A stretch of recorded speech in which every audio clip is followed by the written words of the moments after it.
Dragons and Warriors. Great to see you all again. This is your fourth tutorial, your final tutorial for this week.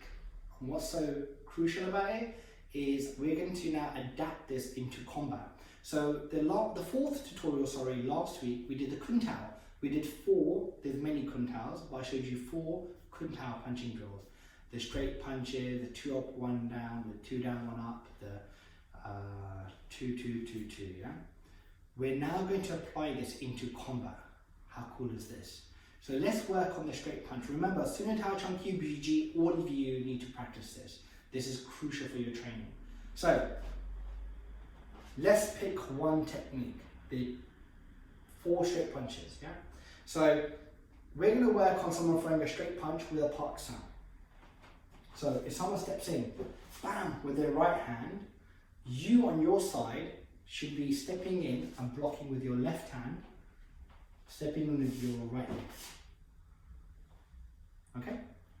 And your right hand should be the first punch ready to be thrown. Okay? So we do it again. Someone throws a punch, I step in, Pak Sao. As I'm finishing my Pak Sao, I'm gonna throw the first Kun Tao, which is 4 straight punches. Guard. 2. Okay, maybe not that fast. I'm gonna do it slower. 3. I'm doing it from the side now. 4.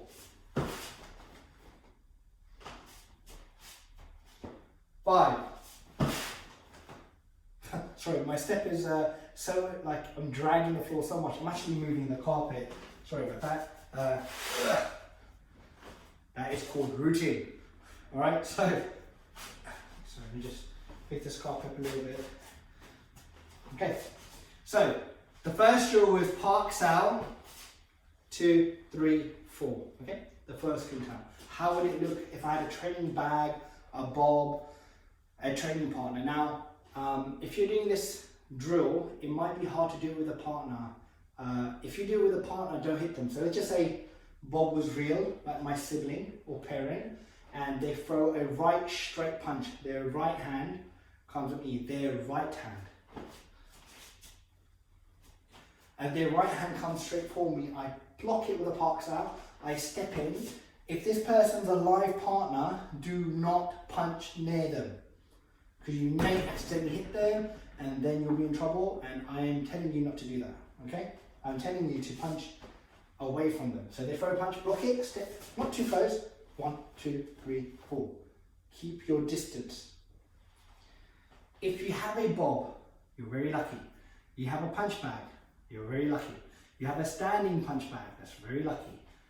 You can train like this on it.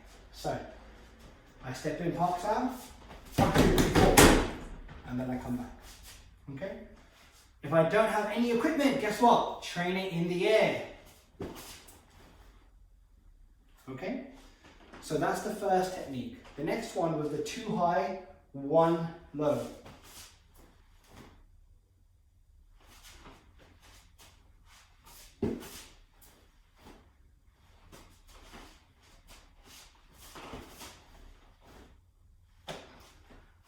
You can drill this 10 times in the air and then 10 times on a training partner. A standing partner so you don't hit them, or a training tool. So it will look like this. Pak Sao. Okay, and again.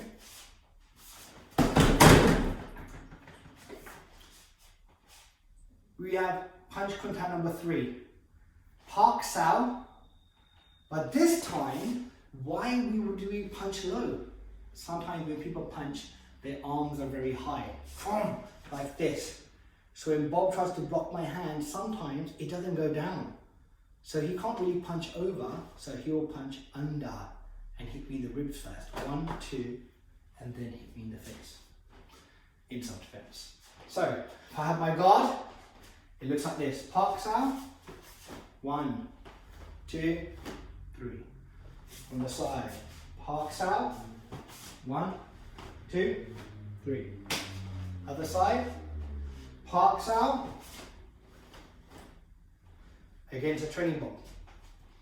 parks out. So, you can draw this number 3, okay? With a partner, without a partner. If I did it with a live partner, I will stay far away from them. I don't want to hit my partner, okay? That's not nice. So, number 4 is the same thing. I'm in iris, someone throws a very heavy high punch. I manage to step in and block it, but it's too high because they're older than me, they're taller than me, they're stronger than me. So I'll be technically better than they are. I will let the punch pass me and hit them in the stomach first. 1, 2, then punch over high. 1, 2. Because anyone that gets punched in the ribs, their hands or body will drop. If it's just their hand, their face is free. Their body drops, their face is free. No one takes their punches in the stomach and no one expects it. Unless you told them beforehand, okay? So if someone came for me and I quickly poked in the stomach, their first reaction will be, oh, their face is free. So don't worry about the practicalities of self-defense because it works. If the face is free, by the way, you go for the face. So we do this drill again, 2 down, 2 high. So from the front, parks out, 1, 2, on the side. Look, I park on my left hand, I step with the right. Low, low, high, high. Again here, parks out, low, low, high, high. And with my partner or training bob, for me it's a training bob, I step in, parks out, and I can afford to give it a good punch, and I step back to iris, then I will do it again. So what I'm giving you so far is a training drill just on one step. Stepping with the right leg, blocking with the left hand. And punching. Or punching. Or punching. Or punching. You know? That's just with one straight punch. You have 4 different variations. So it suits any scenario. If someone's reaching forward to punch you, grab you very aggressively, you've done everything to try to stop the situation, you've got nothing else you can do, and now you've got to defend yourself, you parks out, and you've got this punch lined up, and it's ready to hit low if the hand's too high, or if their hands drop, bam, you're ready to hit high. It's such a phenomenal punching drill, it's impossible to stop. There's times when I'm just drilling with people, or in the past, and when they're throwing punches at me, and I've just started to mess around with the different type of punches, they can't handle it. High, low, it's too much for the mind to block. It's quite predictable when it's high, it's quite predictable when it's low. But who's going to keep their hands like this to fight you? No one. So you can hit high, low, in between, all sorts of stuff. And I've only shown you 4 countouts yet, we still have more to show you. So, drilling. You can drill this quite simply the way I just showed you. Step with one side, practice 1 countout. If there's 3 of you siblings, do it together. If you don't want to train your siblings, do it on your own. Just train. And the idea is I want to reflect on this in the following week's lessons, okay? You want to park out, step in and punch and come back, okay? And then practice the second variation. Practice the third, practice the 4th variation.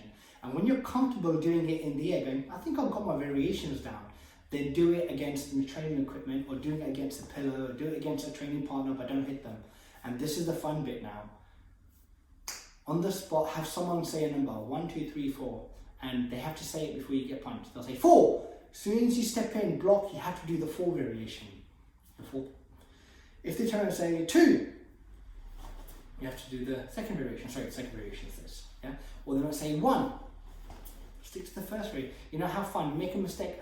Don't worry. Go back and go, I got it now, let me do it. Do it correctly, then go back. So it shows you can be quite spontaneous and be very reactive to change, and also recover to mistakes.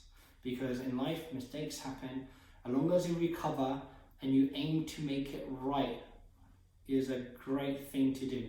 Not live in the concepts of past mistakes. Live in the future aspects of recovery and making things right. Okay? So, Dragons and Warriors, thank you so much for your time. Hopefully you can apply this drill now, and remember when you're stepping, good stance, good form, good technique. The higher the grade, the more correction I expect. The lower the grade, I'm happy that you're just following along with the technique. So all my green, blue belts, especially my brown belts, all the way to black belts, you should be looking for perfection, okay? Technique, stance, change, recovery. You know, with the beginners, I'm very happy if you can follow it along and give it your best shot. Dragon and Warriors, once again, through these strange times, I hope you're making the most of staying at home, enjoying it, but not giving mum and dad or your uncle or aunties too much of a headache.